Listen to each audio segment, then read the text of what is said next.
Il faut trouver des solutions au conflit homme-éléphant au Gabon. L'une d'entre elles est la mise en place d'une base de données qui permettra d'être efficace dans l'élaboration des stratégies.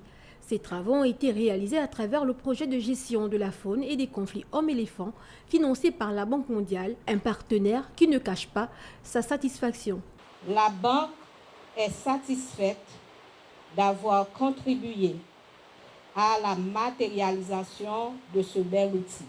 Il est nécessaire de mettre en place des outils d'aide à la décision de cette nature et cela participe à l'atteinte de l'objectif de développement du projet qu'est d'atténuer les conflits hommes-éléphants. Les autorités gabonaises veulent mettre tout en œuvre pour atténuer ce conflit. C'est pourquoi les solutions se multiplient.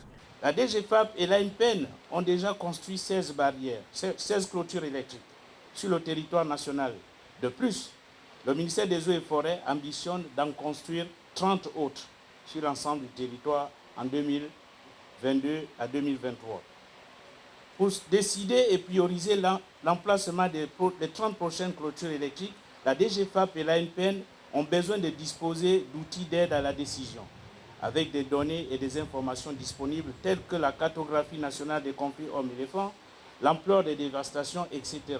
Le docteur Léa Larissa Moukani avec ses collègues ont été sur le terrain pour la collecte des informations afin d'élaborer cette base de données qui est désormais numérisée. Il faut noter que le projet GFACH, qui doit prendre fin en janvier 2023, est à 90% de son taux de décaissement.